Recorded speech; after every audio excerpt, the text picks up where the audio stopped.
Welcome to Ichimon Japan. I'm Tony. And I'm Ryan. And Ichimon means one question. In every episode, we ask a question about Japan, inspired by Japan or Japanese stuff. And today's question Is Suzume no Tojimari any good? Da-da. so, Ta-da.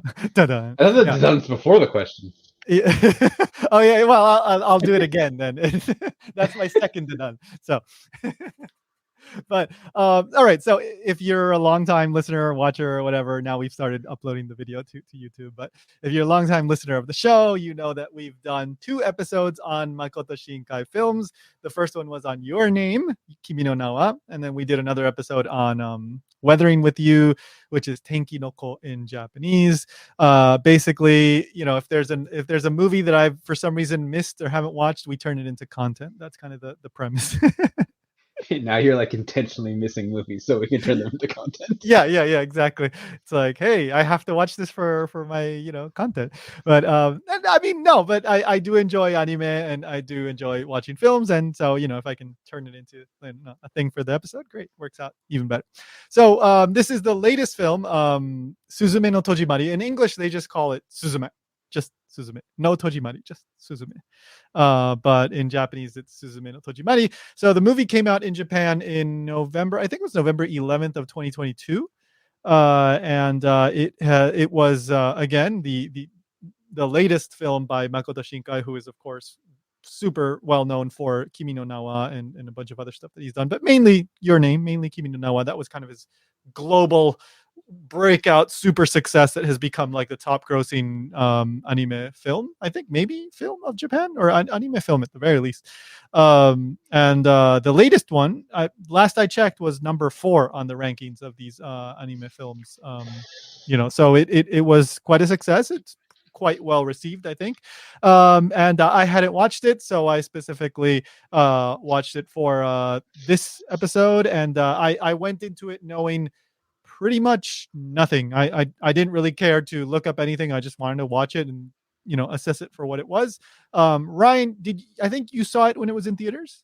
Yes, I saw it in theaters. By the way, I Okay. just did a quick Google if you want to Yep. Yep. know the top grossing things, because I guess it's Yeah. been Yeah. updated. Did you say you thought Kimi no Na was number one? Yeah. I believe that's what I It had heard. is Yep. currently number 5. Oh wow, it's good. Okay. So what's number 1, 2, 3, 4 then? Kimetsu no Yaiba. Oh wow. Okay. Okay. That's what is that called? Demon's Sword? Demon Slayer? No, wait. What's it called in Yeah, English? Demon Slayer. Demon Apparently, the Slayer. name in English, according to this article, is Demon Slayer: Kimetsu no Yaiba. Let's throw both in there. Good Number 2 is SEO. Spirited Away, so that's still Spirited. Oh, okay. That's paid still up there. gotcha. Then Okay. Titanic, then Frozen, and then Kimi no Nawa, Oh, okay. All right. and then So, One Piece film Red, oh, okay. So maybe and what then I Harry saw Potter, and was then Mononoke, and yeah, okay, this was actually number 15. gotcha. Okay. Okay.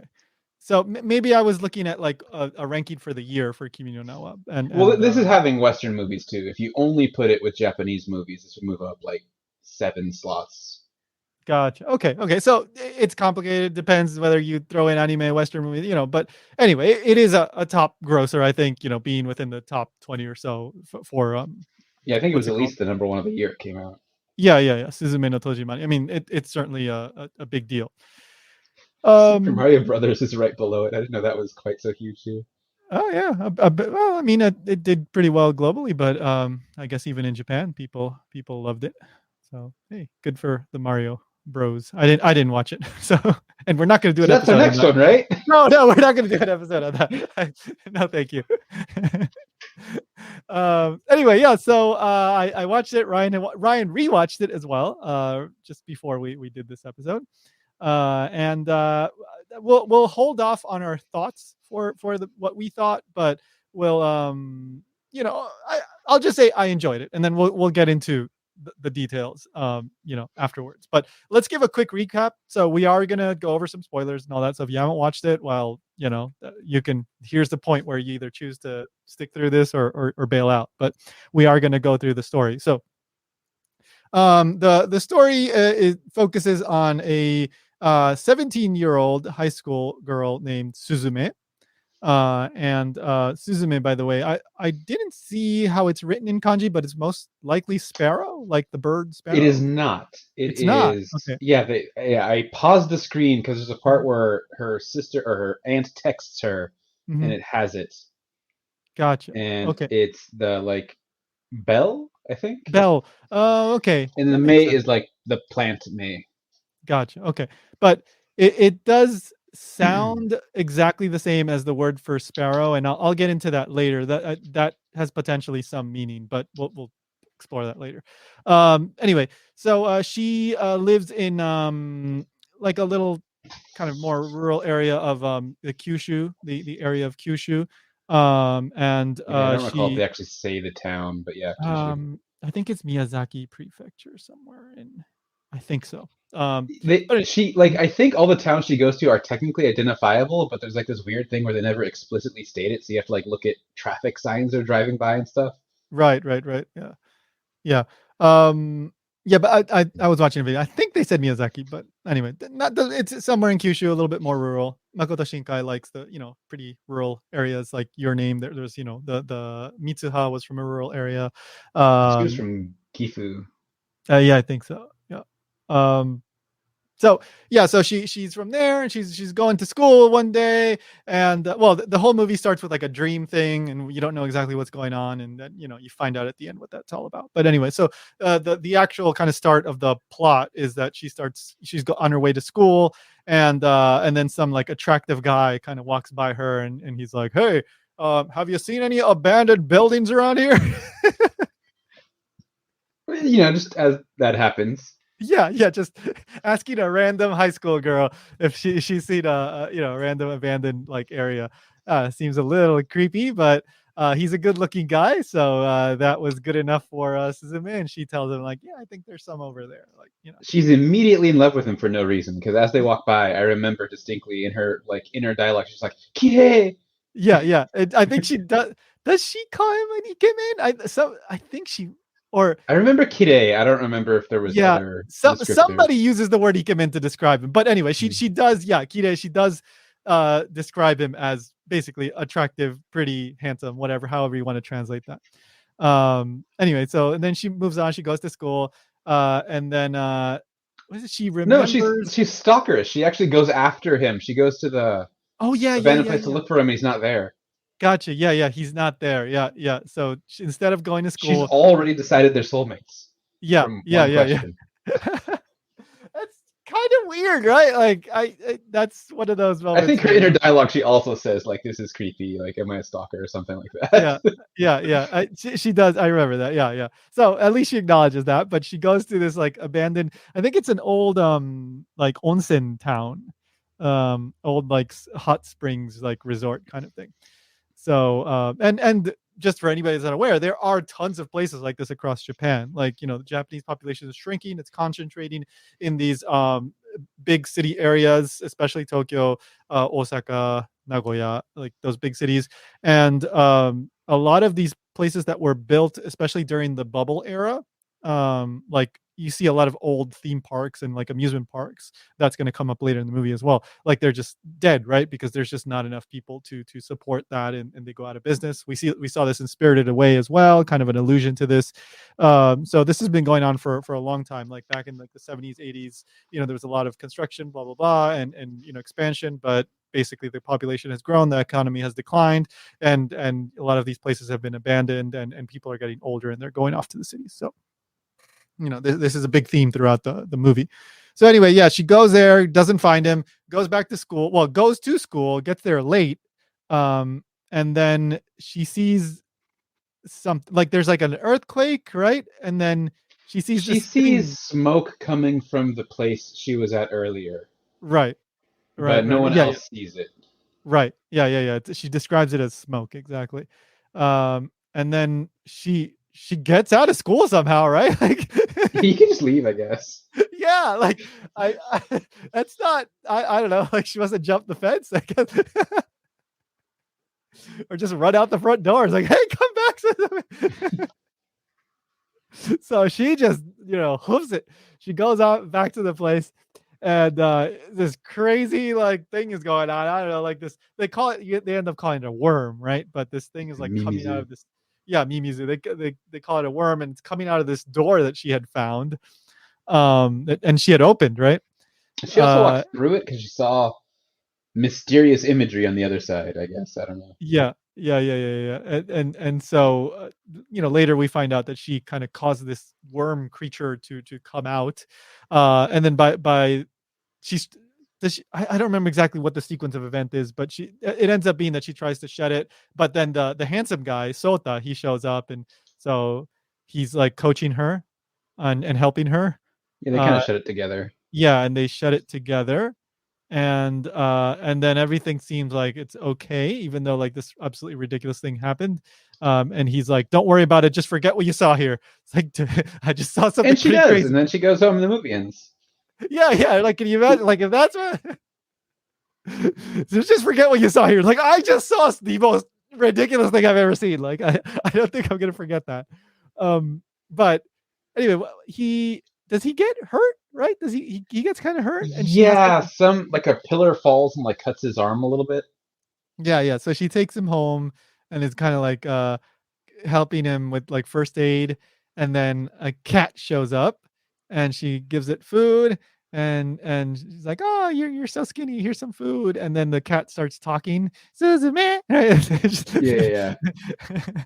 And then the cat turns Sota into a chair, into the three-legged chair that she has for some reason. We don't know why yet. And then Sota turns into a chair. The handsome guy turns into a chair, and the cat runs away.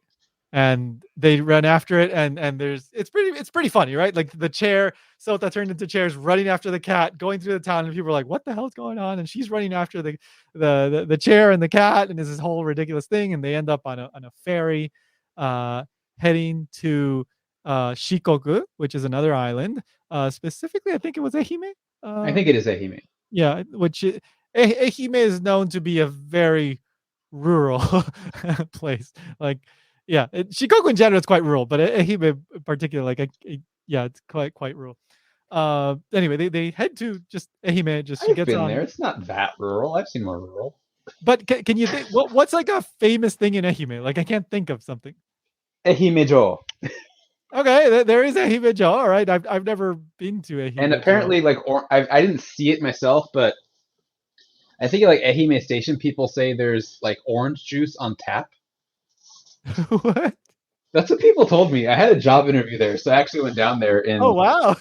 like my coworkers. I think they'd also not been there, but I guess it's Yeah. famous for oranges. And someone told me that there's like orange juice on tap somewhere. So okay, well that's there you go, guys. You can move if you like orange juice. Go to. It was actually a very very nice city. Like, Oh, okay, well, okay. The city itself, that's the I guess the population center of Ehime, and they must have on tap, craft orange juice somewhere, just on tap. the only downside is it's unfortunately kind of difficult to get there. Everything takes like 5 hours to get there.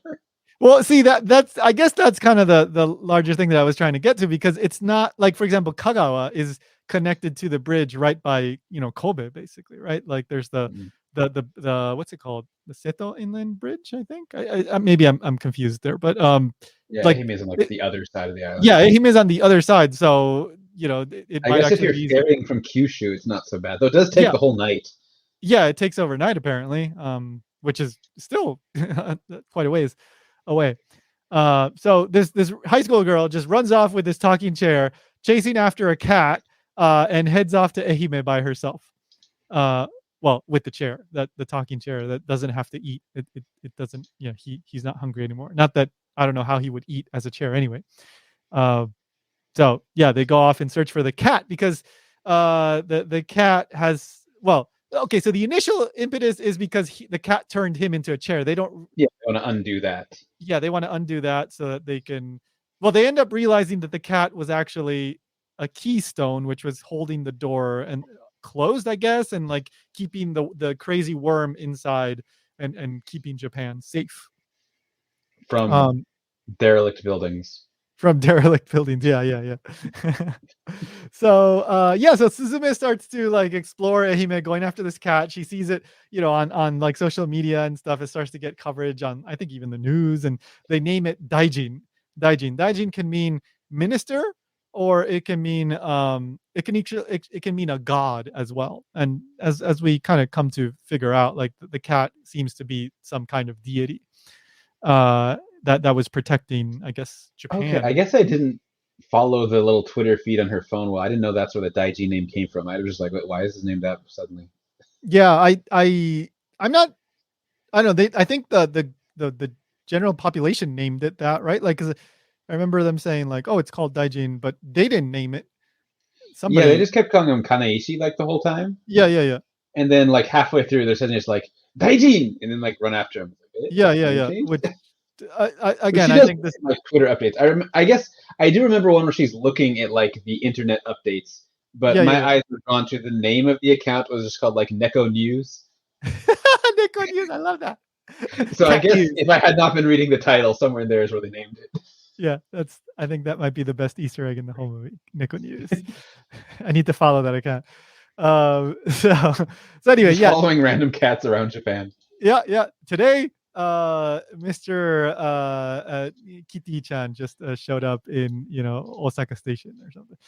Um, so yeah, so they're chasing after the cat, which again is somehow gets the name Daijin, and it's this allusion to the fact that it's a deity. Just a nice coincidence, I guess. Small Um, interruption I'm going to yeah, make here. yeah, yeah, The country has at this point filmed both the cat and the chair, and yeah. yet they seem more interested in the cat. That's so Japan. They've seen an inanimate chair like running around a city, and they're like, "Oh, look at that cat!"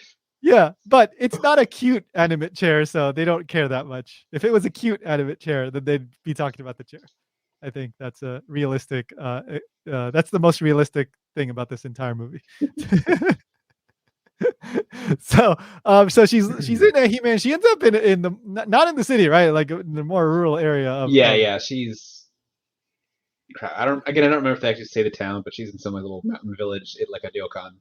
Yeah, yeah. Yeah, she meets some other high school girl who's very, very friendly, and and then they end up finding out that the cat Daijin is going to open up a door in an abandoned. Oh, it was like a town that had gotten like a mudslide due to flooding, and this is something quite common that happens in Japan, especially it's happened in Kyushu quite a bit.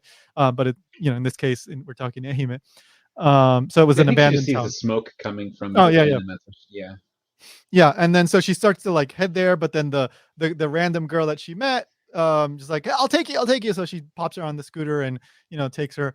And then they manage to close the door again. Like what's her name? Suzume has to remember like the voices and the people and the feelings of all the people that used to live there, and closes the door, shuts out the worm, saves Japan again from another earthquake, and then the cat runs away again. And then that evening, she ends up staying at like you said, the ryokan that was, I guess, owned by the family of the high school girl that she met. Yeah, And they become friends, and they're talking about boys and this and that. So, best um, friends in 10 minutes, yeah, best friends in 10 minutes, exactly. Yeah, that's efficient and friend they never making. We spoke to should each learn. other again after this. So yeah, and then of course the cat shows up somewhere else, and next they go to Kobe, right? So she ends up basically getting picked up by a woman in a car with two boys, two sons, and she's like, "Hey, the bus isn't coming today. Let me hop in. I'll give you a ride. Where are you getting? Oh, you going to Kobe? Okay, I'm going there too. All right." So nice little coincidence there. They go, and along the way they get McDonald's, right? Yes, apparently that's important for some reason. Yeah. I So remember like yeah. recently in his movies they show brand names, but McDonald's was not shown specifically. Like the name is obscured slightly. Oh, okay. So maybe McDonald's didn't pay enough, or didn't pay this time. Like So there's he's something in the foreground, I think, and you just see like Donald's. yeah, yeah. Because what was it? Weathering with You, McDonald's had a prominent. It was a Oh like yeah, even they a went there a lot. well, She yeah, worked there, didn't she? yeah. She worked there, and he Yeah. got the hamburger that was one of the pivotal points in the whole plot too. So Yeah, McDonald's was essential to that movie.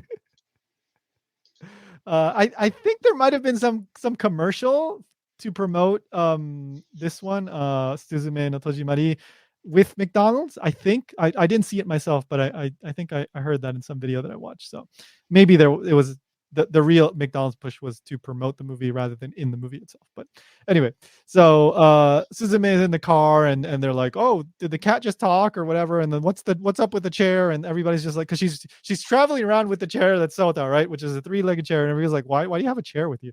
And she's Yeah, but they always don't really press her that hard. She just yeah gives like ambiguous answers, like, oh, "Okay." yeah. Everybody just like, okay, let's just save I help this guess at girl this out. point, I'll point out one thing I noticed in this movie is that everyone is like perfectly cool with this like minor just traveling Japan alone. Yeah. On a school like day, Yeah, uh, you know, I mean this story takes place over multiple days, so maybe there was a weekend in yeah, there and at some point.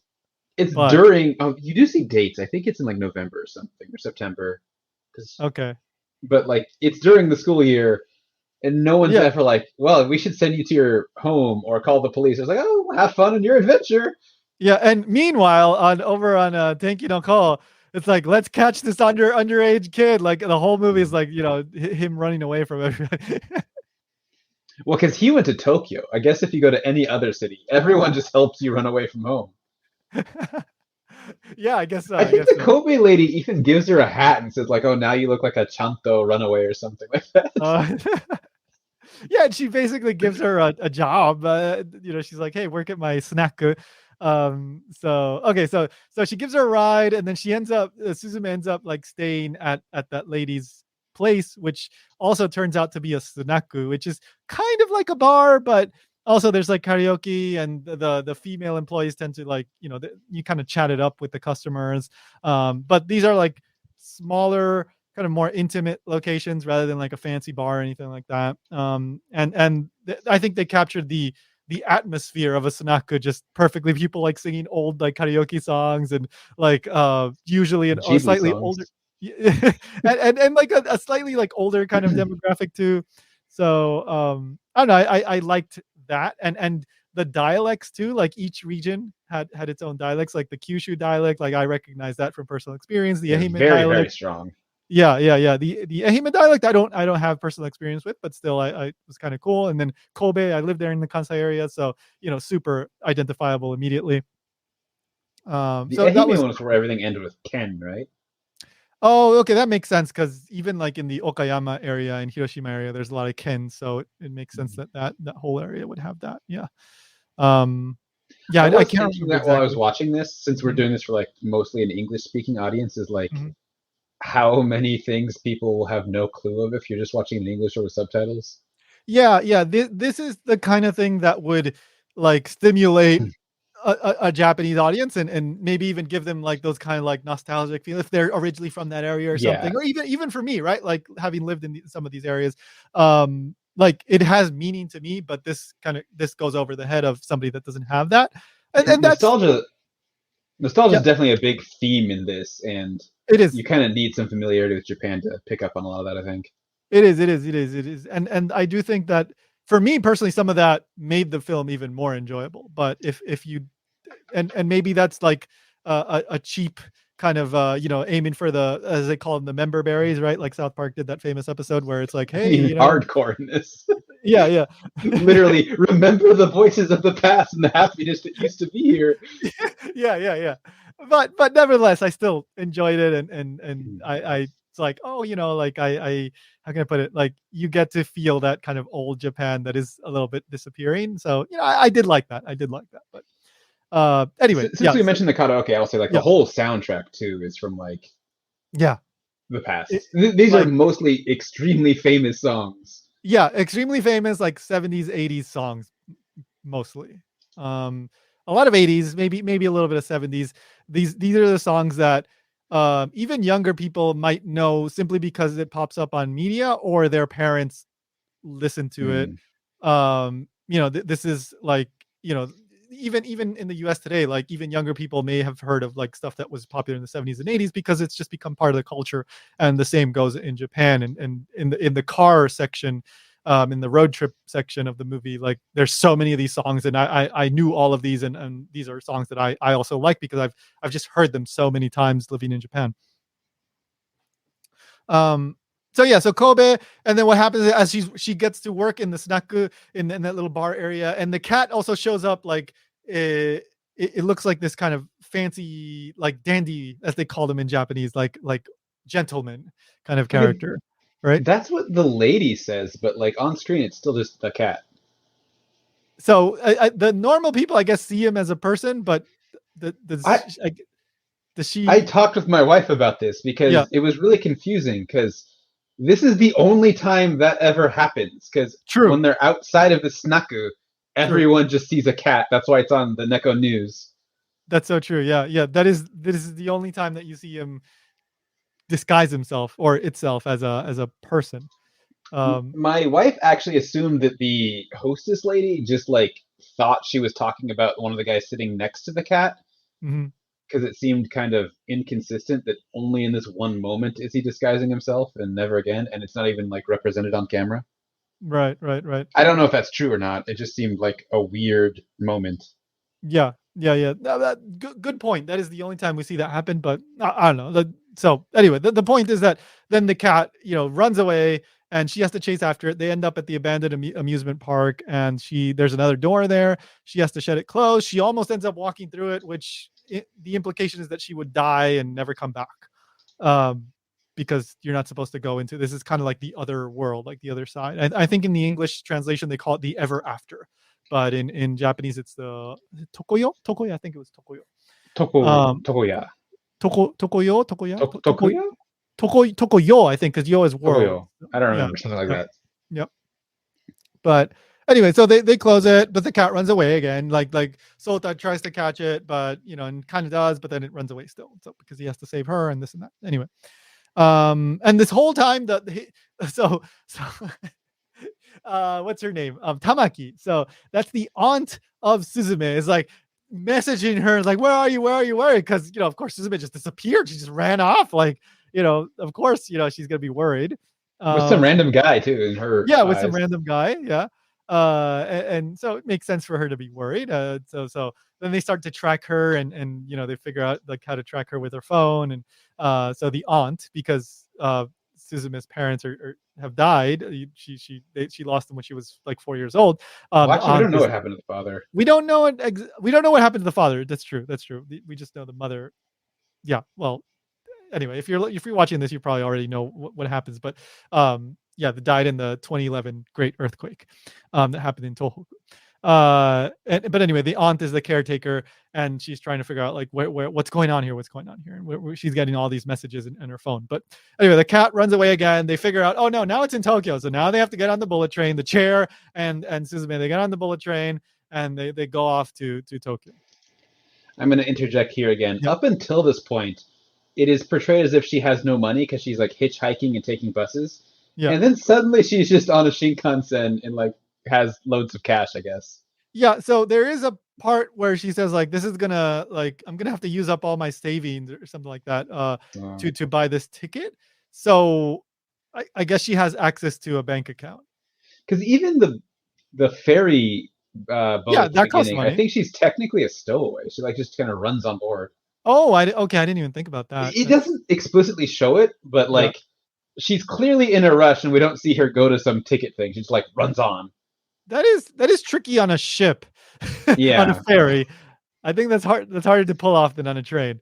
So yeah, good point. I didn't think about that one, but yeah, I guess she has access to a bank account, to her own bank account remotely, and she ends up using most of her cash to uh, get on the bullet train, which is not cheap from Kobe to Tokyo. That's probably like what, like it's over Ichimon. It's over 10,000 yen. yeah. It's probably closer to like 15,000 ish, Yeah. So yeah, 10, 15,000. Yeah. Probably somewhere around there. So that's, not cheap for, especially like a 17-year maybe old that, 13. yeah, that just ran off. Maybe she doesn't even probably have cash on her. She's running like purely whatever she has access via her phone, I assume. Um, so Oh, and then she tells like, "Hey, you better pay me that money back." She tells it to the chair, Sota, because we find out that he's actually older than her. He's like probably 21 or 22 years old because he's getting ready to take his exams to become a teacher, which means that's at the end of probably at the end of his 4 years in university. So probably around 21, 22. So You he's say this older. like it's a surprise. We saw him as a human. We already knew he was older. Well, yeah, we do, but it's anime, and you can't tell exactly, right? Sometimes high school girls, or even guys, they can look like much older, or the other way around. So, but now we have confirmation that he's actually an adult and almost like out of college, and he lives on his own in an apartment. So Above a here, Lawson or something. oh, okay, yeah, true, true, yeah, yeah. So yeah, so we know that Suzume is 17 and he's like 21, 22. So this is not the biggest age gap in a Makoto Shinkai movie, but it is a little bit big. There's others that are bigger, right? What was the biggest one? Like something I think it was like like 15 years? 14, 14 14? or 15 to Yeah. 27, I think. It was like about Yeah. double.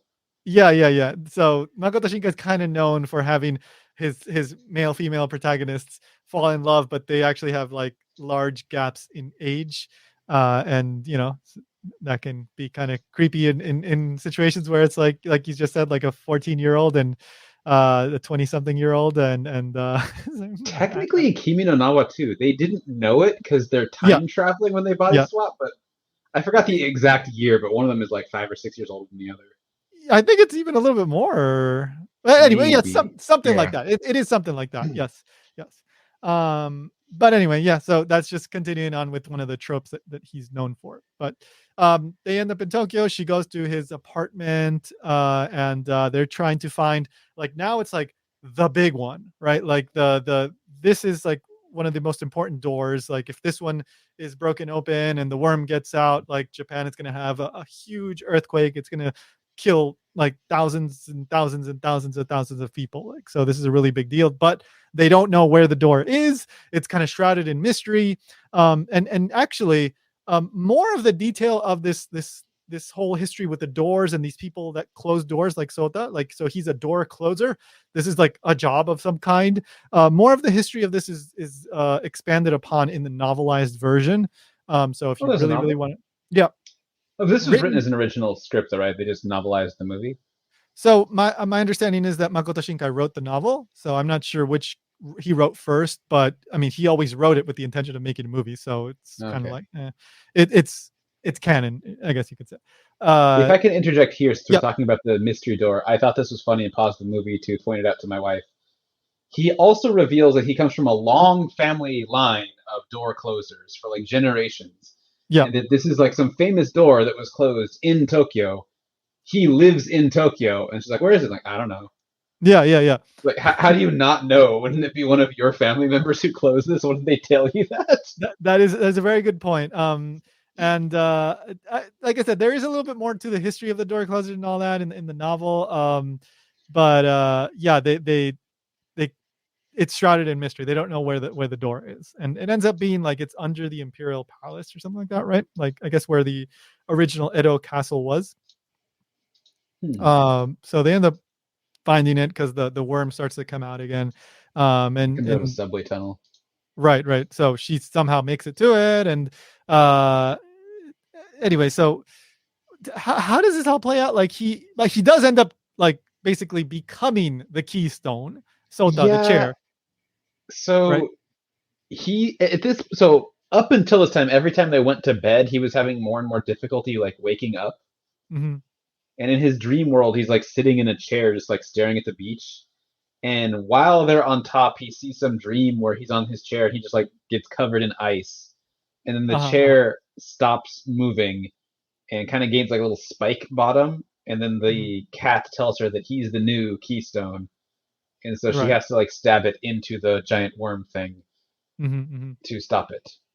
Right, right, right, right, right. So then basically she they lose Sota. It seems like he's for all intents and purposes dead. He's now like supposed to stay there forever to guard Japan from calamities like the earthquake to Well, keep the worm from coming out. later on, the grandfather I think just says non Junen, so it's only for a couple dozen years. Oh, okay. All right, then somebody else will come along and they'll become the new The piece. previous one was hundreds of years, but I guess this guy doesn't have much faith in his grandson and thinks he'll only last about 10 or 20 years. Right, right. He seems like a very strict grandpa that would be like, he never says good job. He's always like, you could have done better. He neglected his studies. He didn't know where the door was. The grandfather should have been like, "I told him 100 times. The most famous door." Yeah. Um, so of course Suzume is very, very sad and distraught. And the cat's like, don't you still like me? And then she's like, no, I hate you. And then the cat gets all sad because he just wanted Suzume to like it. Uh Apparently, his goal is just to be a pet cat. Apparently, it just wants to be a kitty. And so Suzume goes back to the apartment. Sorry, the first time she's at the apartment, like a friend of Sota shows up. Serizawa, I think was his Yeah, last name. yeah. And he's like, "Hey, you missed your exam." Well, he's complaining that Sota missed his teaching exams, and that because of that, then he like failed too, and so he was complaining, blah blah blah. But he turns out to be a nice guy, even though he comes off as a little like annoying at the beginning, but then he turns out to be very helpful. It's a very Um, fancy car that turns out to be a very bad car. yeah, yeah, yeah. Yeah. So Suzume, after the failure with the keystone and all that, and losing Sota, she goes back to the apartment. But then she tries to figure out where to go, and she somehow deciphers where the grandpa is, right, where Sota's grandpa is, and goes to Yeah, visit him. I'm not sure how I she for, figured that out. I forgot that too. Hmm. I know they mentioned he had a grandfather. Maybe he just looked him up in the internet or Yeah, something. it sounded like she used the last name or something and somehow looked him up, but whatever. The point is she goes and sees him, and he's a very scary old grandpa, and he's like, "Did my grandson mess up or something?" It's like, "Yeah, he became a keystone." It's like, "Yeah, he deserved it." He didn't say that, but he kind of came off like that. It's like, "Leave him alone. That's it. He's done." Good for And nothing, punk. yeah, yeah, yeah. And he tried to get out of bed like when the worm was coming out, but he couldn't because he's so like, frail. And then she's like, "No, I'm gonna save him. I'm gonna save him. I'm gonna do it. I'm gonna do it." And then so she takes what's his shoes and his clothes, right? The The Sota, not Sotas, not the not the grandpa's, not grandfathers. the grandpa. She takes your grandpa's clothes. She like robs this old bedridden man in the Yeah, yeah. hospital. You can't do anything about it, old man. She takes Sota's like shoes and stuff and puts it on. Because she got all wet and stuff and lost her shoes like the first time around when she was trying to, save Sota and Tokyo and all that. And then as she's heading back to try to, I guess, go through the door and maybe save Sota, uh, she runs into Serizawa again, the friend of Sota. And she's like, "Oh, okay, take me to whatever this place." And it turns out that they're going back to Tohoku, but more on that in a moment. Yeah, I Just think mhm. I forgot who tells her. I think it's the first cat tells her she has to go back to the first door or something. Right. Okay. So then another cat shows up, right? Yeah, but that cat hasn't showed up yet. They're already like on their Oh, trip when that cat shows up, I think. okay. Okay. Okay. So Okay, that cat has shown up, but she hasn't met it. It comes to the okay. hospital after she leaves. Gotcha. Okay, thank you. But anyway, as she runs into Senizawa with the car there, and she's like, "Okay, take me to this place," and then just coincidence, the aunt finally catches up with Suzume. I guess she used the phone to track her or something. But All three of them is a coincidence. She's just like walking down the street and sees him parked, and then the yeah, aunt also walks out. yeah, yeah. So pure coincidence. There is one explanation for all these coincidences that are happening. I'll get into that at the end. But yeah, it seems like, oh, why did they find her? But anyway, the aunt catches up with her and she's like, "Oh, you took my not my daughter, but you took her, whatever. You're a weirdo and this and that." But then Suzume is like, "No, I'm going. Take me to this place. I'm getting in the car. You said you'd take me anywhere. Take me to the car." And then so the aunt jumps in the car too, and they go off on this road trip. And so here's the part where we were talking about earlier, where Serizawa is in this old beat up convertible, and he's playing like all these old songs from like the 80s and maybe 70s, and it's all these like super memorable like classic tunes that, like I said, most people in Japan are familiar with. And he's like a 22-year-old or something like that. So these are all very old songs for him, but nevertheless he's really digging it. And I don't know, it's just kind of a fun little touch to that He whole just looks sequence. directly in the camera and says, "This movie is about nostalgia," as he plays his playlist. Yeah, yeah. Remember this? Yeah. And I fell for it. It's like, yeah, I remember that. Yeah, my wife started singing along with the stuff in the car. Yeah, and he's singing as it goes along. Yeah. No, again, classic songs that everybody knows, and that many people have sung them at karaoke. So anyway, they're heading. We find out that they're heading to Tohoku because um, Suzume is originally from Tohoku, and she lost her family. At least the mother. I don't. Maybe the father too, but the father's never mentioned. In The aunt says that it was a single mother, so we just kind of never know what the father did. Gotcha. Okay, And so I'll we don't point know out, about I don't think they ever explicitly say that. Like, because even when she gets in the car, she just like types something into his navi and this like take me there. right. There Yeah, are yeah. hints and clues that they're going to Tohoku because you can see like signs and stuff as they're driving by. Yes. But I think it's kind of set up as like a surprise a little bit. Yeah, they never explicitly say, Tohoku, Daishinsai, like all these words that would immediately tell you like, oh, that Yeah, they we're do when they talking about get the there, but when they're on the yeah, way, it's kind of ambiguous. right. So yeah, honestly, like at first I thought they were going back to Kyushu, like, and then I realized like, oh, Hmm. actually they're not going that way. uh, Because I remember um, it really surprised me seeing it in theaters. Because I saw that, I think, like opening weekend, so there wasn't even mhm. people like talking about it. Because later on, I think it gained some popularity when people said like, "Oh, actually, it's like a Daijin Yeah, movie." yeah, yeah. Yeah, The and original that promotions never revealed that either. It was just like mysterious pushing closed doors and cats talking. and chairs walking. Yeah. Yeah.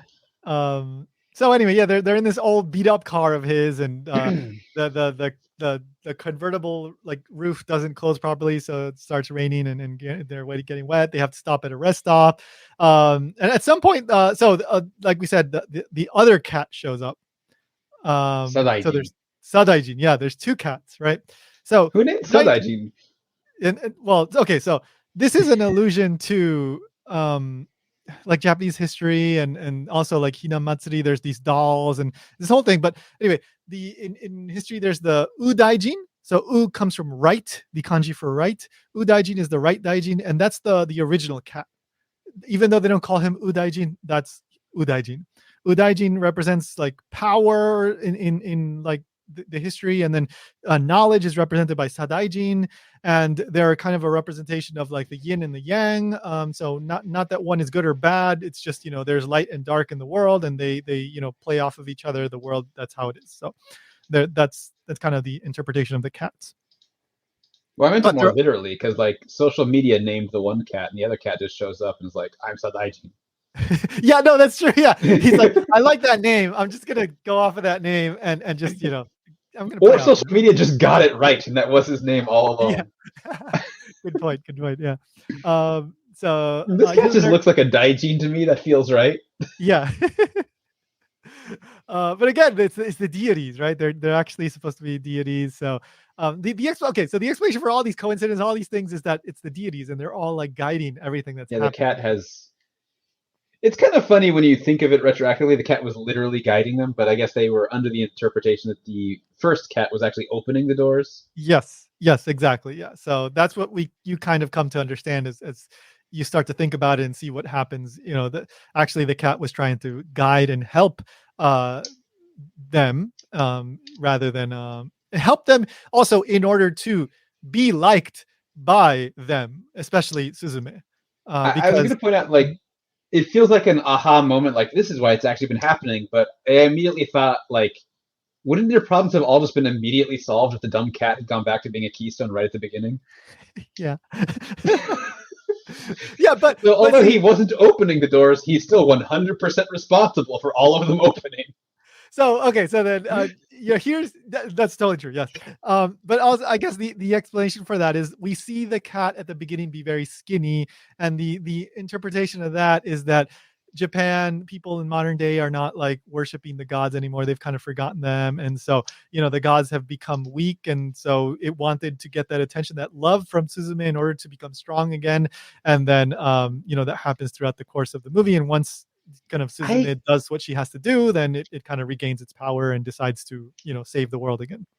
I can kind of see that, but I feel like it's not reflected well in the movie because the cat was a huge hit on social media with lots of people loving it, Oh, that's so and that true. gave it no energy whatsoever. It was specifically Suzume who has to give it energy. Hey, that's a good point. That's a good Because point. when I Yeah, watched because it, I thought she was connected to it because she was the one that like yanked it out, and like yeah, somehow that gave them some bond. Because yeah, no one else's affection matters to it. It doesn't care about other people liking it, yeah. and it doesn't seem to get any power from the other people in Japan following it on media. Maybe that's a commentary on social media. It's like likes aren't real love. Likes aren't real. And I, you may think cats are cute, but actually they're evil and out to destroy you, unless they're yeah, protecting you. exactly. Yeah, they're out to make you, go into weird doors that kill you. Um, so anyway, yeah, so they got the other cat, and the cat's like talks once or twice. Well, it talks once, and they go, "Did the cat talk?" They go, It also like "No." possesses the ant for Yeah, I 30 was getting to that. seconds. I was getting to that. Yeah, yeah.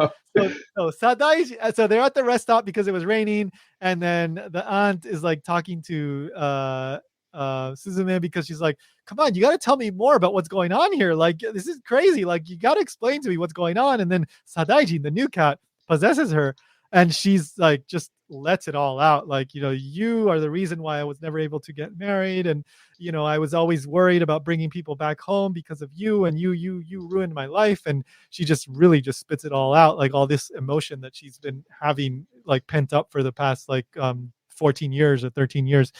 And then Suzume also kind of reacts back at her, and then the cat leaves, and then now it's like really really awkward between them. But Serizawa, they get back in the car. Serizawa keeps driving, and they keep moving. um and then what And happened? Oh apparently yeah, that's the good cat. yeah, and that's so. But we'll explain. So this goes back to the title. I'll explain this at the end. There's a good interpretation for this, and I kind of like it. But at the beginning, you go like, "What the hell just happened? Like, why did they just do this?"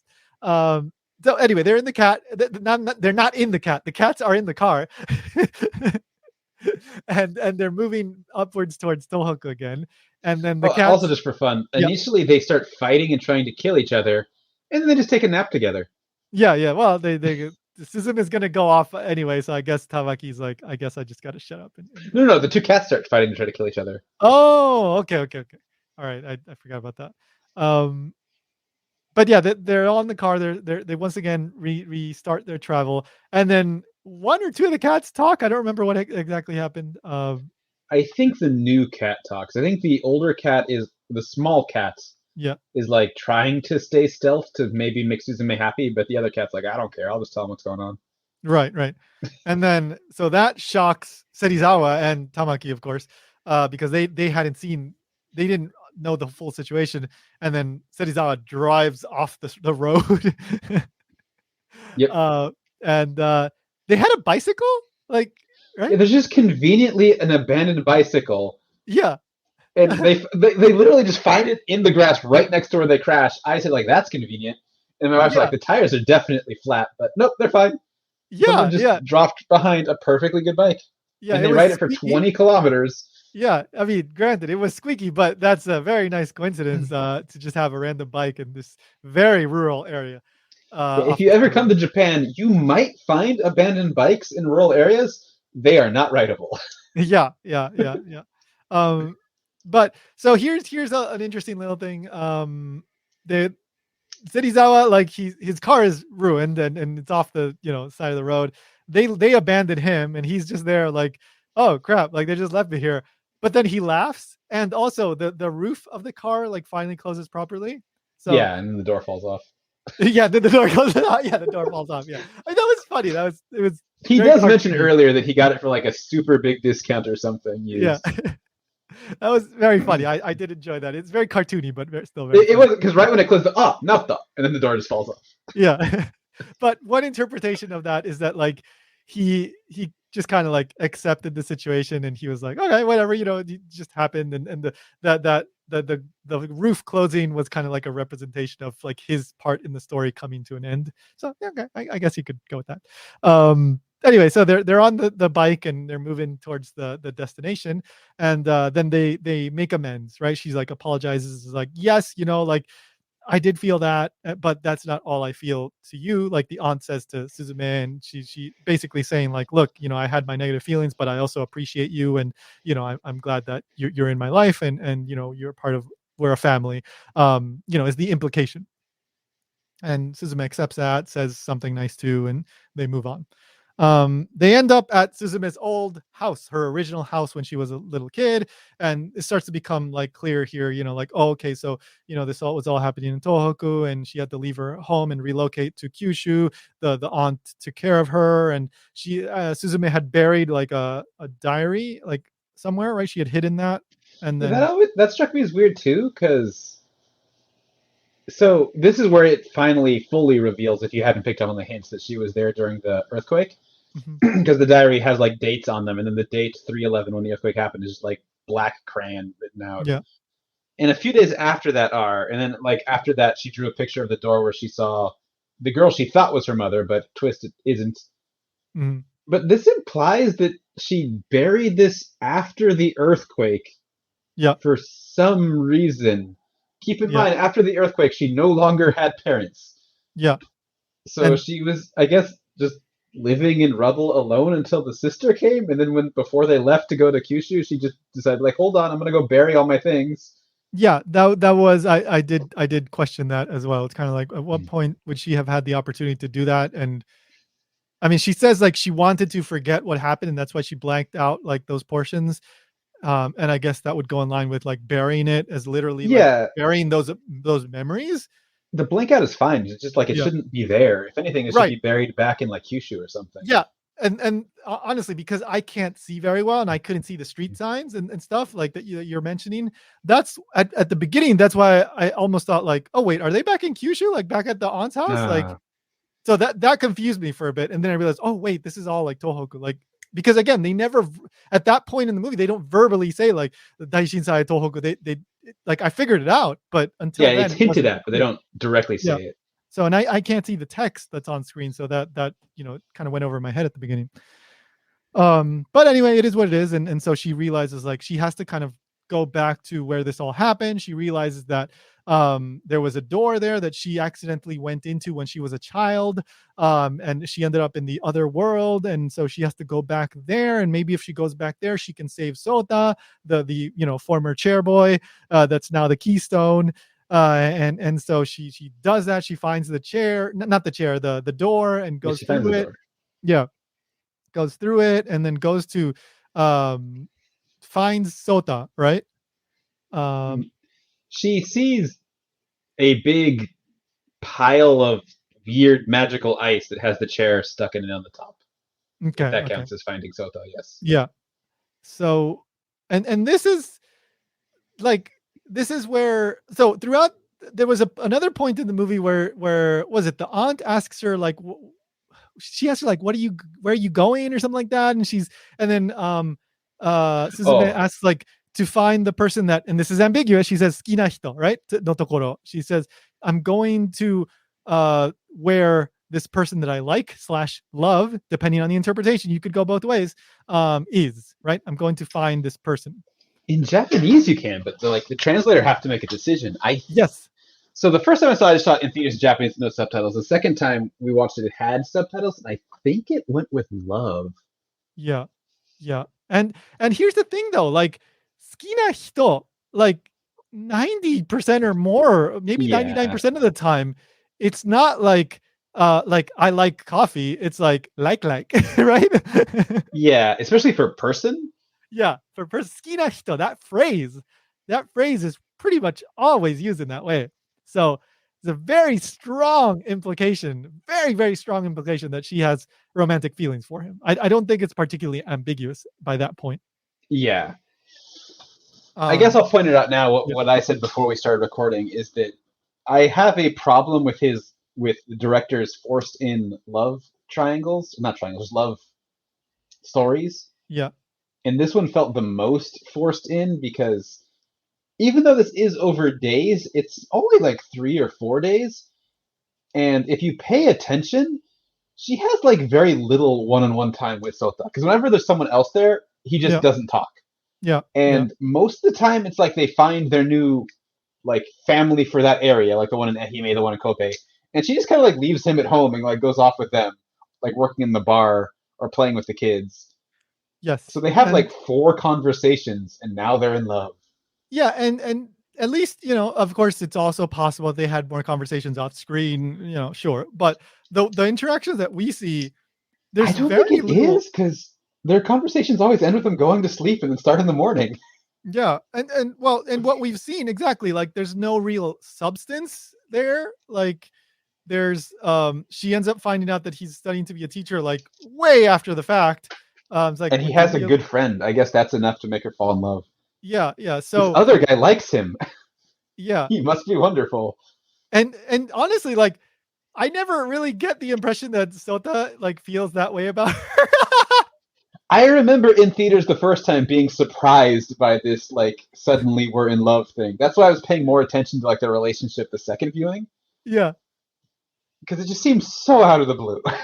Yeah, I mean, like Sota expresses some level of admiration for her like bravery almost, like for her he like he does say something. I'm trying to remember when it was. I think it's when they're on top of the giant blob monster in Tokyo uh, before he goes away for a while.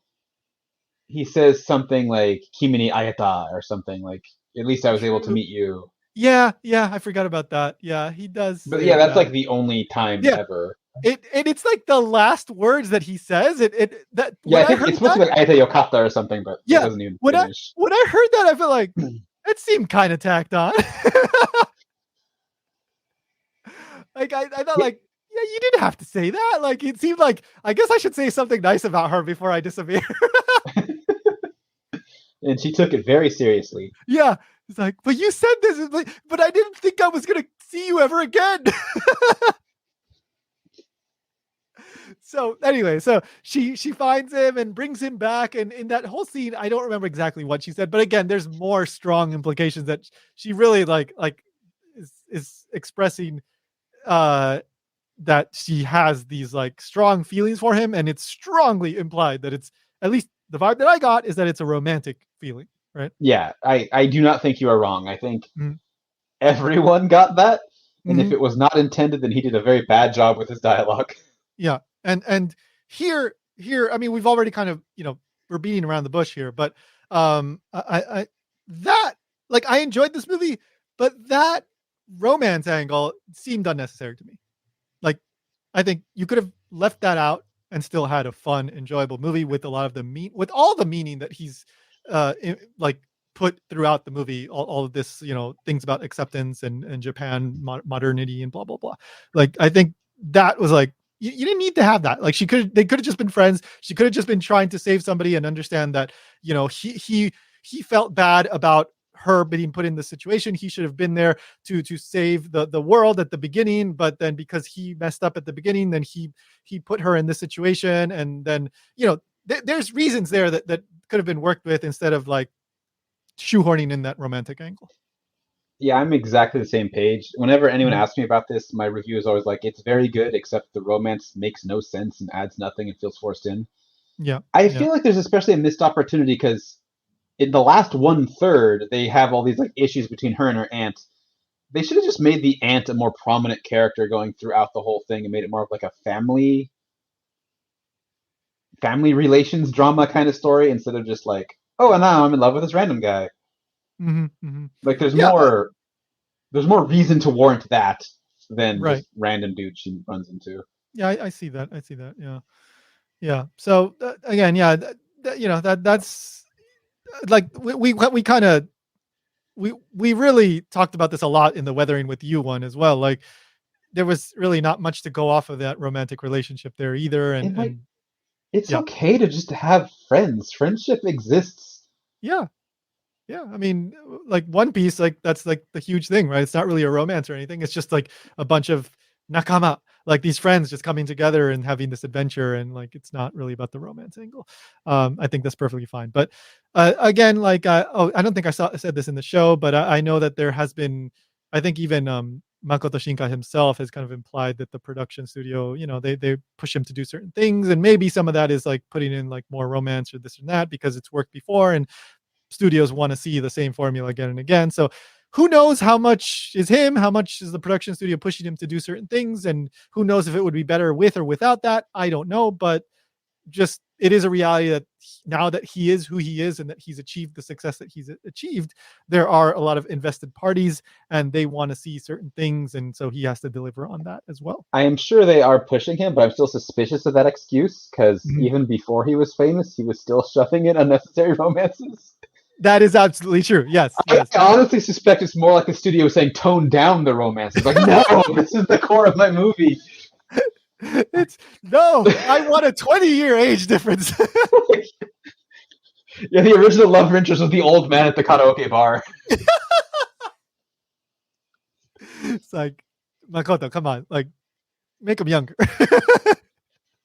Or older. Just like move one Yeah, of them closer to just the come on. other. Let, less of a day, Jimmy. Honestly, Come I on. would prefer. So I don't know if this is well known outside Japan, but this whole entire genre is often called seishun, which is like teenagers falling in love just as a genre. Yeah. And it is so overdone in Japan that I remember there was. So I like to go to these like one-off anime movies, not like when it's based off One Piece or Kimetsu no Yaiba or whatever. Mhm. And so I try to go to all of them that come out. And honestly, I think like 95% of them are high school kids falling in love for some reason. Right, And I right. remember there was one about 3 or 4 years ago that they were actual adults falling in love, and it was so refreshing and different. Their relationship was like, because their relationships are all super shallow. It's nothing more than like, she's cute. I hope I can talk to her. And like, that's the Yeah. only reason they like her. But Right, with the right. actual adult one, they actually had reasons to like each other and actual chemistry. It was like, wow, this is actually refreshing and nice to have a real romance with people who are not children.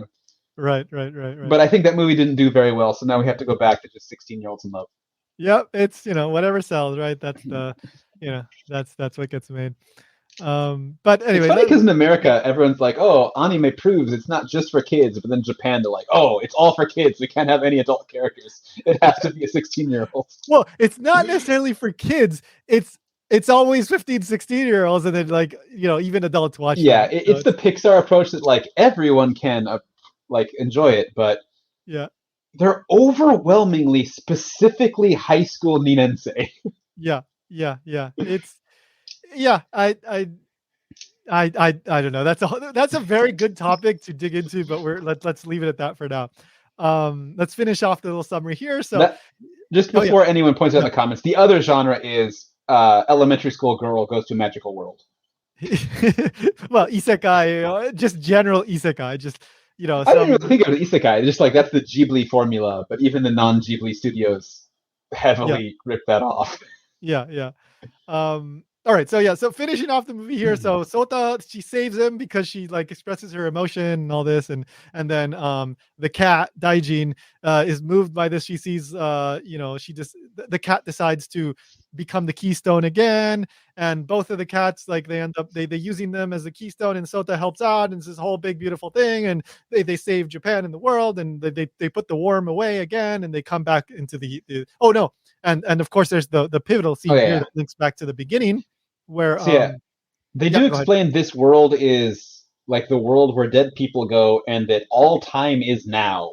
So it's Yeah, not exactly time travel. It's just like a outside of time dimension. yeah, and limbo. They actually use the word limbo. Okay. Not in I don't remember if it's ever explicitly stated, but in the book, I believe they use the word limbo to describe. Well, Makoto Shinkai uses the word limbo to describe it. Mm. Uh and Did you read the book, or did you just read no, about the book? I watched a bunch of Japanese interpretation videos of the movie. Okay. Okay. So there's quite a few actually. They yeah, I guess the movie was since it was so popular, like YouTubers were doing This one was in-depth definitely. analysis. I feel it was more well liked than Tenkinoko was. Yeah, Tenkinoko. I said this in the when we did the Tenkinoko one. It was not that much like analysis and like review videos on Tenkinoko, but this one has a lot, even in English and Japanese. So yeah, better received more interest, I guess. And there's a lot to talk about, but yeah, so Suzume, the main character here, she ends up running into herself as a child, as a 4-year-old girl. And the girl is like, "Where's my mom? My mom was a nurse, and I have to go see her. Where's my mom? Tell me where my mom is." And then the old Suzume is like, "Oh, it's okay. You're gonna have a wonderful life, and you're gonna meet a bunch of people. It's okay. It's okay." And she comforts her. And then little Suzume gets the chair, the 3-legged chair, which was actually a gift from her mom originally. His mom And handmade it as a birthday gift. yeah, it's like, you wanted a Nintendo Switch? Here's a chair.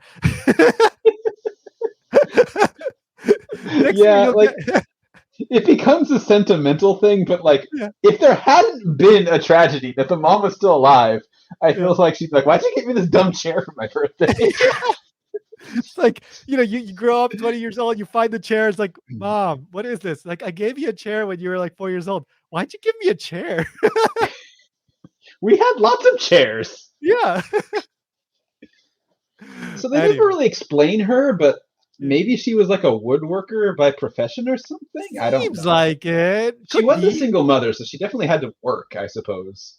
Like, Suzume specifically says that she was good at making crafts, like, Yes, she but uses the kosaku, like, making stuff, like it's woodwork unclear if that's like a potentially. hobby or a job the way that's Yeah. said, though, I think. Yeah, yeah, yeah.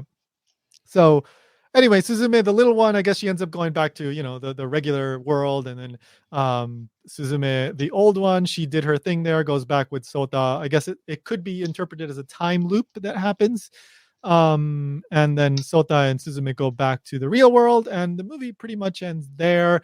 Small Tamaki's detail, her Yeah. clothes transform for some reason. Oh, yeah, I don't know why. Yeah, I didn't hear anything about that. Um, anyway, yeah, so Tamaki the aunt is still there. And then yeah, after that it's like the credits and the like interstitial like credits, like extra Marvel scenes, like Iron Man comes out and all that, right?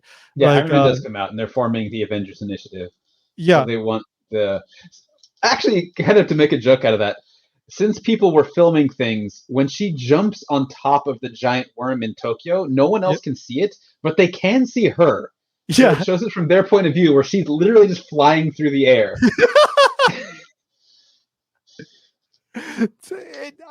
Like yeah, like even Tamaki and I don't know what it seems like there's more reactions that would happen when you see some of Yeah, this stuff. I don't know why she's still being secretive when she meets her aunt, when she Yeah. has like video of her flying through the sky on the internet. Yeah. You think like, yeah, so this cat's magic. By the way, he could just talk to confirm that, and Yeah. we're trying to stop these evil worms. And there's If you videos see of the your chair like, walking. yeah, if you see your like surrogate daughter flying through the air on video with a talking cat, I feel like you're like, yep, okay, I believe you. Let's go there. Yeah, it's like obviously we're in a Ghibli film, so okay. So yeah, then we get the little last like kind of bookend scenes. The memorable, the one that I particularly liked was Serizawa again. I think was talking to Tamaki again, right? Somehow they connect again, and she's like, "Oh, actually, I owed Sota Yeah, yeah, 20,000 yeah. yen," because the whole thing was like his excuse for helping was like, Sota owes me 20,000 yen, which is like 150 bucks or something, and US dollars. But actually, it was the other way around, and so that Well, was kind apparently of Sota a joke. forgot, so he's off the hook. Yeah, so he's off the hook, exactly. So that was a fun little joke. Like I kind of liked Well, Serizawa. it's Like he supposed to didn't have reveal that because he comes in off-putting, but then Sota says like, "What do we have to deny?" or something. So it's like, oh, he right. actually is like a nice guy. He wasn't Yeah, doing yeah, it for yeah, money. He was just worried about his friend. yeah. He's a relatively minor character, but he comes off as very likable. Just his little mini arc that he has. Um, Technically, he is just like the Tokyo family because every place she goes, she meets like a new contact, right? true, true. But he actually kind of comes back in the end, where I don't think we see the other two again. Right, right, right. Good point. Good point. What doesn't she go? Doesn't what's her name? I think actually they might show them traveling back to Kyushu, like saying hi to people. I don't remember Yeah. so much. It's like a montage thing. Suzume, yeah, Suzume goes to meet one of the persons that she met along the way, right? Was it the Hime girl? I Uh, don't recall. Ehime seems yeah, like the least convenient path back, but yeah. maybe they did that. But anyway, whatever. We get these little like tying off the stories, the little loose Yeah, ends yeah, at yeah. the end, and the They made movie new ends. connections, Yeah, friends yeah. forever. So, like I said, I did enjoy the movie, and of course it's beautifully animated and all that. That's like that. i- That's what you come to expect, and it was wonderfully executed. But whatever. But speaking about the actual content of the movie and all that, I enjoyed it. Um, so I the first time I watched it, I a lot of it went over my head. Well, I only watched it once, but a lot of it did go over my head, partially because of visual things, partially The because first I time I wasn't. watched it, it went over my head, and I'm Yeah, still in that condition. yeah, yeah. It's like, well, but partially because like I told you, like some of it I missed the visual cues because of my eyesight. Hmm. But also because I wasn't aware of kind of like the some of the Japanese like allusions to the history and the religion that was going on. And after watching some of the interpretation videos and kind of the historical context, like I've come to appreciate it a lot more. For example, I was alluding to like the video, the title. So Suzume, like you said, the kanji is different than sparrow, the bird sparrow, the little bird sparrow, but the word is the same. And the Yeah. word is used in expressions like Suzume no namida. And there's other expressions like Suzume is just supposed to like in these metaphors, it implies something like tiny and insignificant, something almost like pointless in certain contexts because it's so powerless and tiny. So Suzume, it's kind of like this one person, it's one individual, but she's working to she ends up like having this power to save Japan. So you can have that kind of interpretation. Also, the Tojimari is to shut things, like to shut things basically. Tojimaru, like to shut things away. And we can interpret this as, of course, the calamities coming out, the worm coming out, the earthquakes and all that, shutting it away literally with the door, but also the emotions and healing.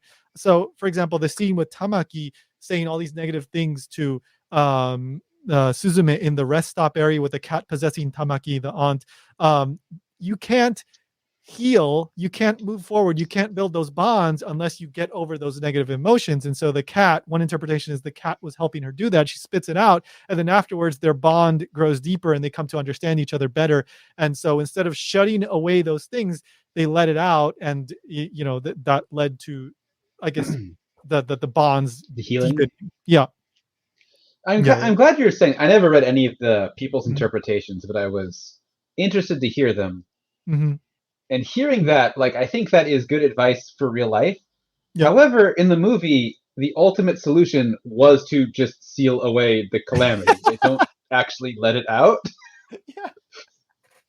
And so okay, so the other the counter, this gets kind of a little muddled. You bring up a good point, but the larger point with the cat there, like I kind of mentioned earlier, was because the gods are being forgotten in modern society and people are. It used to be, for example, in these real rural areas, people used to live there and had the worshiping of the gods and they respected them, and the gods were happy and fat and protected them. But because the population is declining, people are leaving and forgetting about the gods and moving on with their lives.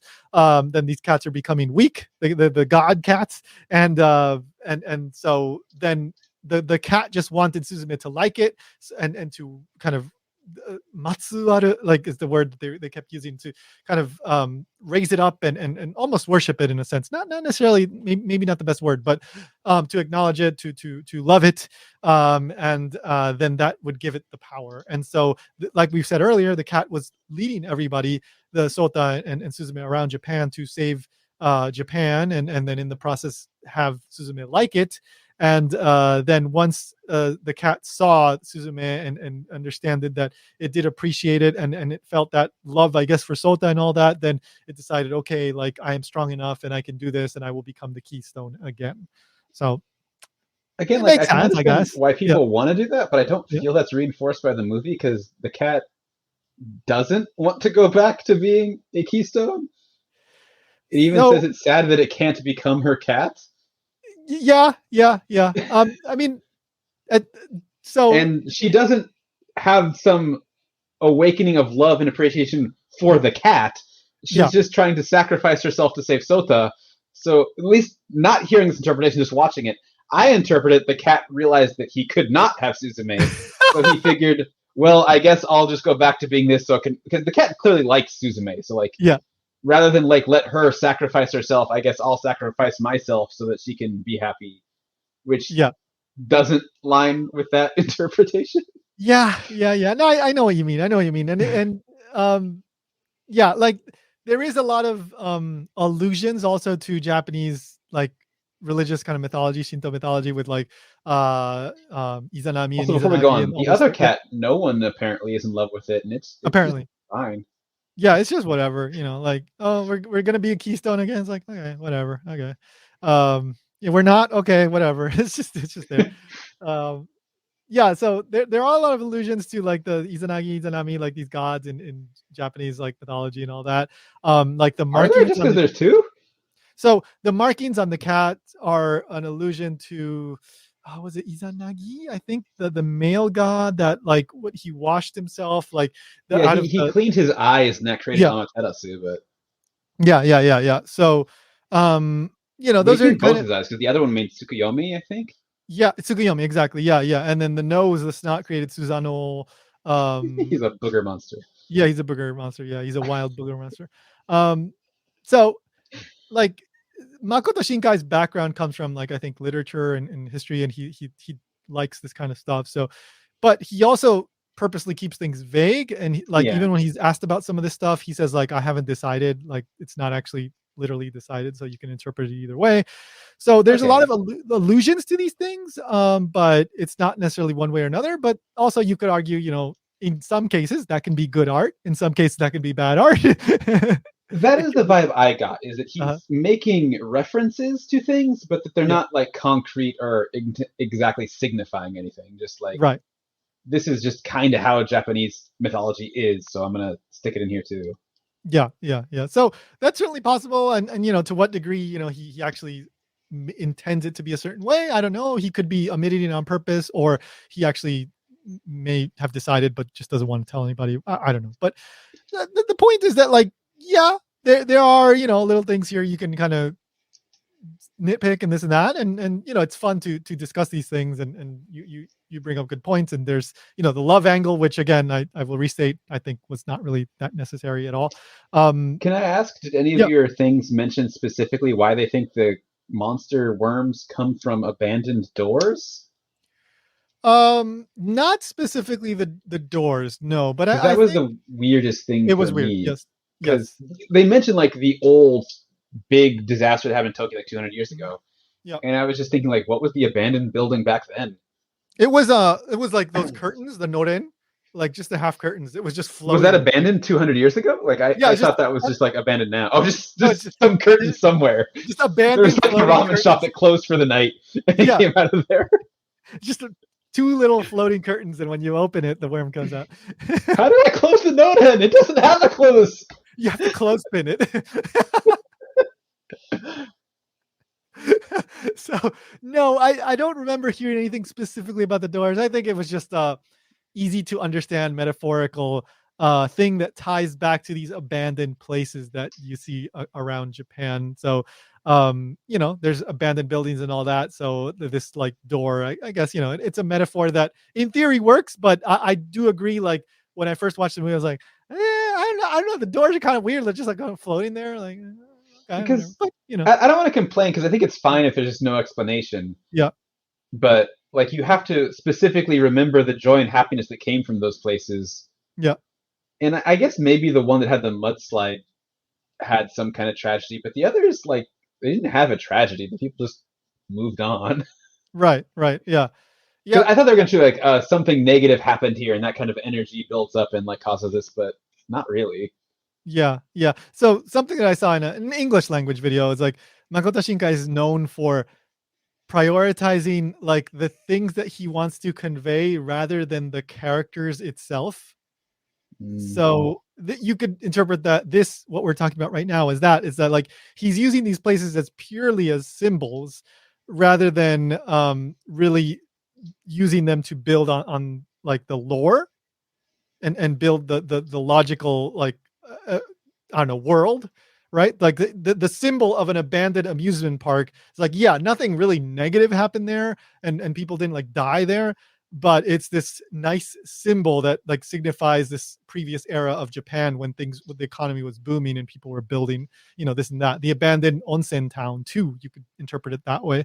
So even though it doesn't like fit in with like the tragedy that happened in Ehime, it still has this symbolic representation, meaning that I guess Makoto Shinkai just loved so much that he wanted to use that as these places where the doors are.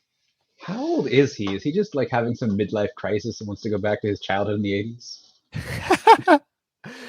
He must be at mid 40s, I assume, I or feel like he's one of the younger animators, but I don't he actually is. know his age. I don't know either, but he's been at this Oh, for he's like 20 50. years. He's 50. Okay, that makes sense. Yeah. Yeah, like I said, Wait, no, he's been at this for like 20 years or so, so that makes sense. Yeah, 50. oh, he changed his name. His name's not actually Makoto Shinkai. Yeah, yeah, yeah. I don't remember what the real name is. It's like Nitsu. no, it's like Fernandez Bobby.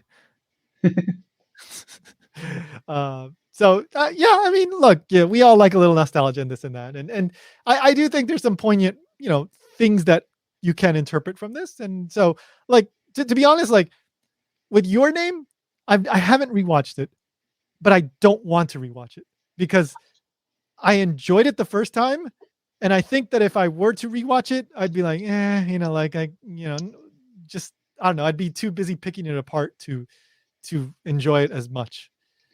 I don't think Um, I've said it on here, but yeah, I've now rewatched it 4 times. yeah. And I feel it's dangerous to say because that movie's so beloved, but every successive time my opinion has gotten lower. Like the first time saw it, I felt like, oh, this is really good.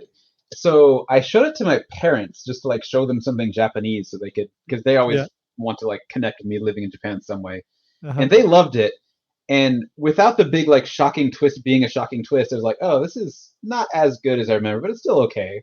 And Mhm. then I rewatched it again when we talked about it for this, and I think that's when I first switched from like mildly like it was like really liked it to mildly like it to kind of disliking it.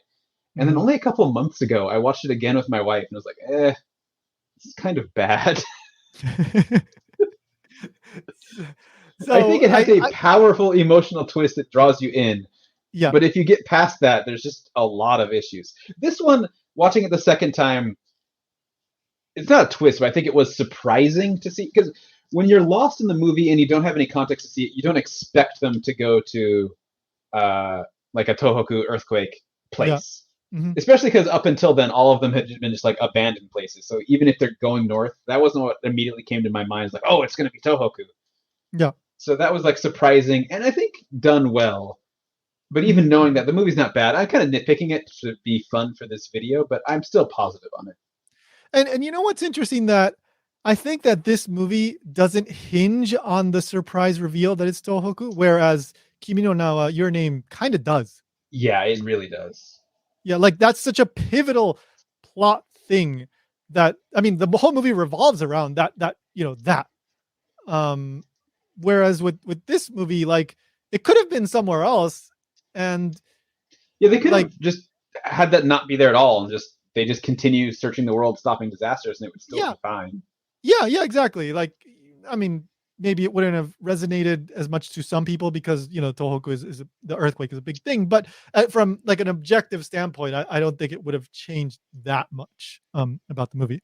But going off of that, like I do applaud his kind of courage to highlight the Tohoku thing. Like another thing that is pointed out about this movie is like how people are forgetting about things like that. People are forgetting even about like floods and things that all these natural disasters. People grow up, and there is this kind of thing in Japan, maybe a little bit more than some other places, where it's like you don't talk about these things so much, right? You don't highlight it so much, especially in media. Whereas, like, I think a lot of Western media does like to, for better or worse, sometimes highlight some of these disasters that happen. Even like 9/11, doing like a movie about the flight that the crew that saved the flight. Like there's these movies that happen, and sometimes those are absolutely tasteless. Sometimes they are worth making. In Japan, my impression and what I've heard as well from like some of these videos that I've heard both in Japanese and English, there is more of an apprehension to do something like this. And I think that he might have received a little bit of negative commentary to choosing to highlight some of this. Um, but overall, I think that that's far the minority. Nevertheless, I do applaud the decision to highlight this at this point in time. Right now, we're talking 2023 when we're recording this, and the movie came out in 2022. This is kind of like this weird, like it's this moment where like the kids that many of the kids, that people moved away, the kids are starting to forget, many don't even remember this. life has moved on. It's kind of this thing that's, in a sense, kind of being forgotten and moved on from, and this brings back memories for some people. But I think it is worthy. It is something that should be remembered and should be highlighted. As long as it's in a tasteful, meaningful way, right? So I'm So, interested to hear that. mhm. I don't. You said many things I wanted to respond to. Now I don't know what to say Yeah, because I kind of felt my experience in Japan. I almost feel it's the opposite of what you just said. I remember after September 11th, American films and TV edited out the Twin Towers, yes. the movies, In to the hide in the from it. immediate aftermath, yes, yes, yes. I But totally like agree. Like so many, like they digitally edited or reshot things, and yes. in Japan, though, even today, there's like a famous thing that on March 11th, if you search on Yahoo or Line about 311, uh, either Line or Yahoo will donate like 10 yen or something to I earthquake remember that. disaster things. Yes. Because the Mhm, idea is they want you to know about it and learn about it. So mhm, there's like, this is a very, very famous thing. Like everyone, I think, is aware of this. That's like yeah, over 10 years old. mhm. Yeah, yeah, And yeah. also, I used to go to Asahi Shimbun to like read local news, and I just checked right now. Right now, there is not a tab for the earthquake news on the very top home bar, but there was up until just like 2 years ago, which I think was the last time I was using the site frequently. So Mhm. for like a full decade, they kept a tab on the top of their news site where they would always have whatever the newest news was about the earthquake. Yeah. So Where I think news America didn't have like a 9/11 ongoing news a decade later. that is a good point, and it's worth highlighting. The kind of angle that I'm going is like Like depictions in media represented after media. the fact, right? Hmm. Yeah, like not necessarily in the immediate aftermath, but within like the next 2 or 3 years. Like there, specifically the example, like we're talking about 9/11, but I remember the flight, whatever. I can't remember Yeah, the yeah, number flight of the flight. something. Yeah, where it's the crew that, they fought back, and or the passengers that fought back, and they turn this into these movies, and this doesn't just happen with that, but like just about like The Perfect Storm, and there's so many of these natural disasters movies that are based on real stories. And the kind of potential criticism that I heard, and I think this was in a Japanese video that mentioned this, was like that doing something like this can bring back traumatic memories for some people. I was wondering if there were complaints by people because they do directly deal with that, and even though they don't actually talk about the disaster happening itself, they kind of imply it was caused by a door being opened and no one closing it. Well, they do. They don't imply. Well, That's no, that's no, the thing. because the door they find there is a door that was created after the earthquake, so it was not the door that caused the Oh, earthquake. gotcha. Okay, okay. Yeah, So they don't actually show that, but it's heavily implied that all of their earthquakes are caused by that. yeah, And it was only a little over 10 years ago, so very much there's people who lost family members that could be watching this movie. And again, it did yeah, not advertise that it was a like yeah. earthquake It's a disaster surprise. movie. Yeah, yeah, So if you take your kid to see this movie that lost their mom in the earthquake and then suddenly it's about losing their mom in an earthquake, it could be a very emotional experience that I don't know how you'd react to it with their yeah. I mythology they think attach to it. yeah, yeah, yeah, yeah, yeah. I don't think that this became oh, it went viral and people were complaining. Like I don't think it ever got Yeah, to I that don't think level. that happened, but I Mhm. imagine there was at least isolated cases of it. Yeah, yeah, yeah. Because again, like you said, this was not like, it wasn't pushed as that. Um, I do think that it's definitely something that, is worth highlighting in media. You bring up a very good point that I didn't even think about, and it's that implication that, it was, somebody should have closed the door. Yeah, I mean, I they didn't never think about that. say that like, oh, sometimes Yeah. earthquakes are natural, but sometimes they're caused by worms. It just seems like they're always caused by worms. Yeah, and you could interpret that to be, like a very dismissive of, the gravity of the situation. I don't know. That is tricky, and I do think that, in Japan people tend to be maybe less complaining about that sort of thing. For better or worse. I don't know. Sometimes Sometimes, yes, I don't know. I Not think always. there's always complaining people. They just people listen to Maybe them they're less. Yeah, maybe they're not as magnified as what we Yeah, see in the West. I don't know. So like again, I don't know. I think it's good to, highlight this. Whether this was the best approach, I don't know. And I especially just kind of second guessing myself now that you put it in that way. I think that's a worthy point to make. And yes, if somebody goes in there and they experience the Tohoku disaster and they go in there not knowing what to expect and they see all this play out, yeah, it could be a kind of a strange negative experience for them. So that is something to be aware of. That might be Um, why they went with like the vagueness of it, and they never actually named the town. yeah, Because yeah, my wife is from that area, so hmm, by the signs, she thinks it's in Iwate. I think she said, hmm, but I don't think they ever say that in the specific town that Suzume is from. I don't think they ever give any name for it. It's probably something they made up to not be disrespectful to like actual disaster victims. right, right, right, right. Yeah, yeah. It's probably a good decision. But anyway, that's that, and there might be personal opinion, and of course, depends on whether that works for you or not. But overall, in terms of a movie itself, I appreciate it more now that I understand it a little bit better. Now that I've watched some of the explanations, I'm not gonna watch it again. I don't intend to. If I were to watch it by accident or whatever, like it just comes on or something, sure, maybe.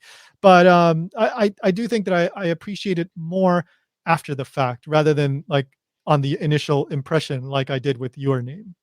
Um, Yeah, so this one definitely has more staying power, I think. I think there's much more you can kind of dig into, and there's a lot of meaning there. Where I think Your Name is a little bit more poppy in a sense. Like it's kind of Yeah, like it has like 4 music videos just shoved in it yeah, for some that's so true. reason. Yeah, it's not a little more poppy. It's totally more poppy. I did like the music and stuff that they were using. It wasn't as like all of a sudden a rock song comes on. It's like Yeah, very yeah. appropriate music, well done, very Ghibli-ish in a sense. Um, as a compliment, I'm not saying negative. So anyway, yeah, I did enjoy it. It's not my favorite anime movie or whatever, but I did enjoy it. I'm glad I watched it, and I enjoyed it much more than Weathering with You. And I don't know, I'd recommend it. I'd say it's worth checking out. Yeah, this is my favorite of his movies, I think. Hmm, I'm not a diehard fan. I think his older stuff was not great, hmm. but yeah, I'd recommend it if you haven't seen it. Yeah, yeah, yeah, yeah. So go check that out. And I don't know what the next movie. So is it any good? And I was like, yeah, it's good. It's like, yeah, it's good. I don't know. I'd I give it just a checked his Wikipedia, and I don't think there's a new one listed. But again, this is like just barely 1 year old, yeah, so. yeah. This one is quite new. I actually watched this one quite soon after it came out. Oh, but we should watch the new Miyazaki one too. Oh, I was hoping you'd say that because that Yeah. movie's so weird. Okay, I will do that, and we'll do an episode on that. Yeah. I saw that in I, theaters too. yeah. I think Okay. it's So still in theaters here. oh, okay, okay. I don't At least last I know. checked. I'm gonna have to. I don't know about here in Hawaii. Probably not in theaters, but I'll check it out whenever I can. So expect that coming, the new Ghibli Miyazaki one. But well, we've gone quite long, I think, in this one. Usually the movie ones end up being quite long, but Yeah, we yeah. should just But become a movie podcast channel. yeah, I don't know. It made it. It's, like we both really like this stuff, so we go on and on. So who knows? Yeah, Yeah, I mean we both like Japan too, but I think yeah. what was our original connection as friends? Like the earliest conversations I can remember is talking about Dragon Ball at the gym together. Yeah, yeah, I mean, there's certainly that, yeah. I mean, but also just language because, we were Yeah, I both in guess grad that's school true. for language, so we were always, like, talking about these things that probably most people never even think about when it comes to We language. should do that. Let's do like a deep dive into random little linguistic things that, We I in mean, hindsight, our English-speaking audience will probably not appreciate. yeah, like, it's both our specialty, but also, like, so super niche that I'm not sure, like, how many people would actually wanna listen to that. We'll get like 3 subscribers who are super into it, and no one else. Well, if And those one of 3 those will be Justin. yeah, yeah. If those 3 subscribers wanna pay us, like, $1,000 each, like, hell yeah, I don't care, I'll do that. Yeah, I think that really was how it started. Like, you ever notice how sometimes people say this in this situation, but this in this situation? How Yeah. weird is that? Yeah, yeah, yeah. So we love that kind of thing, but I know that's not the most mass appeal kind of thing. But anyway, I'll stop there because we're going out for a long time. But if you haven't subscribed to the show, you can subscribe it on the podcast if you just listen. But we are releasing the video version. It's me over here. It's not particularly exciting, but I'm here. I have an Ichimon Japan T-shirt. I don't know if you I can did see not that. have a camera or body Yeah, that was prepared to be filmed. I did not have a. You're a chair actually. You're a chair Yeah, at the moment. I'm currently in my chair form. No, you are. Yeah, So you're in the chair form exactly. So yeah. But I'm a like the rolly chair, not one of those crappy leg yeah, chairs. the camera is shooting, and because you're the chair, like it just shoots over you. So yeah. Well, when somebody turns him back into a person, maybe Ryan will pop up on screen. But if you want to do, just like hit the subscribe button over on YouTube, even if you're not going to watch that would certainly help, because I'm trying to get those numbers up a little bit. I like that. Instead of like, what is it? Smash that subscribe button. Please hit the subscribe button, even if you don't watch again. Yeah. No, because we have a few hundred like listeners over on the podcast, and if even like half of those come over and subscribe to YouTube, like I'm so much closer to the 1,000 subscriber mark. So Even if you're a bot, we don't care. yeah, just get me to that number. Don't make bots, because I think that would void some sort of terms and Yeah, services thing. yeah, But don't. if you happen to be a robot yourself, Yeah. YouTube.com/@Japankyo News. You can go over there, hit that subscribe button, and never look at it again. don't even open YouTube again. It's fine. No, never do it. Just never. Okay. All right. I'll leave it at that. Thank you guys. See you next time. See you. Goodbye.